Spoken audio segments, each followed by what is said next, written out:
Ashabul Kahfi TV bu leen fàttee abonné te bu saale cloche notification yi ndax loolu mooy tax ngeen di mën a am bépp vidéo bi fi bàyyeekoo jaa ngeen jëf.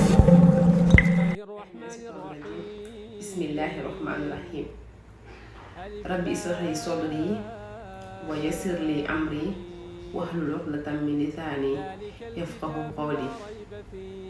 asalaamaaleykum waa àdduna, asalaamaaleykum waa Sénégal, asalaamaaleykum mbokki julli ni ñu ngi nii tey jii toog fi incha allah tey indi leen fas yéene leen indi benn xadis bu am solo di si profité tamit ci weeru koor bi di leen baal xàq te di leen baal xàq di ñaan borom bi subhanahu wa taala suñ nuyoo bi yàlla fekk ñëpp si jàmm incha allah di nuyu waa àdduna yëpp tawatina ñi nga xam ne ñoo safoo Ashabul Kahfi TV. alhamdulilah bi ñu yàlla may fekkee weeru koor bi, alhamdulilah bi ñu yàlla may ñu fekkee weeru ngëneel bi, alhamdulilah bi ñu yàlla may ñu fekkee weeru yërmande ndax weeru koor mooy weeru yërmande. kon ñu ngi ñaan yàlla nañ si profité tey nag ñu indi leen benn xadis. avant ñoo dugg si xadis bi ndax yàlla borom subhanahu wa taala mooy wax ci alquran naan yaa ayyuhal lazina aamanu kutiba alaykumus siyaamu kamaa kutiba alal lazina min qablikum la'allakum tattaquun. yéen ñi nga xam ne yéen a gëm yàlla farataal nañ leen ci yéen koor comme ni ñu farataale ñu woon ci ñi nga xam ne ñoo leen jiitu woon. mën naa am tamit nga ragal yàlla. kon koor lu ko lan mooy ragal yàlla. koor lu ko lan mooy yërmande yàlla. koor nag dafa am ñaari mbégte.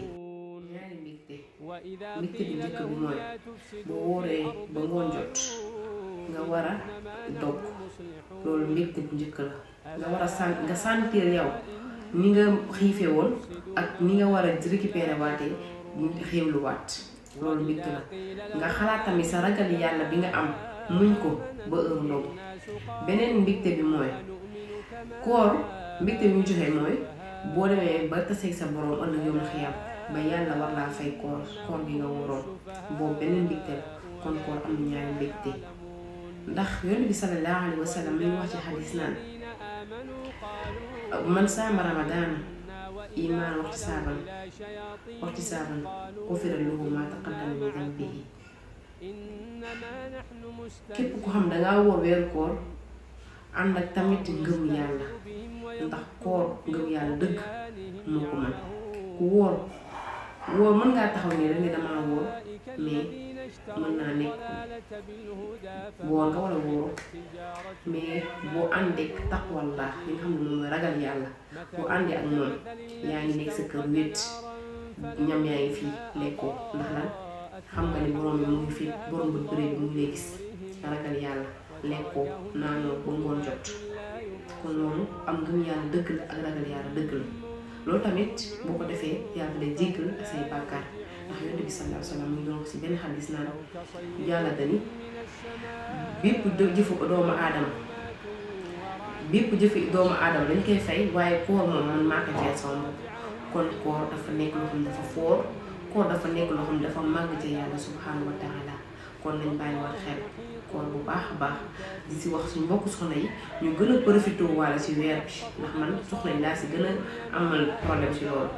ndax koor dafa nekk loo xam ne day fóot nit ñi dañ see war a profité rawatina mbokk soxna yi, ndax da ngay gis sama mbokk soxna boo xam ne dañuy si mbiru seen jaaxle.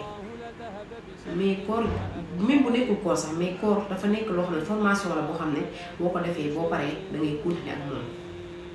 da ngay continuer ak moom di dem, ndax formation boo xam ne kaa def 1 mois normal da nga see war a réussir, 100% sax laay wax. ndax imagine xiif beeg sama mbokk soxna yi nga xam ne daawul muuru ñuy góorgóorlu di muuru ñuy profité waa tamit di leen encouragé si loolu. bu leen kenn ñaawal, bu leen kenn saboté, bu leen kenn wax ay seytaan na ngeen déedéet.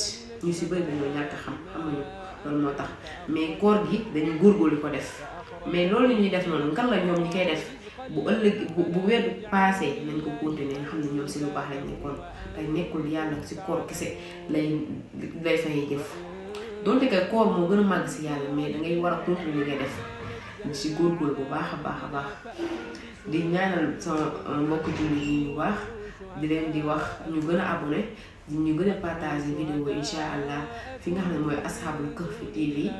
Asalaamaaleykum wa rahmatullahi wa barakaatuhu.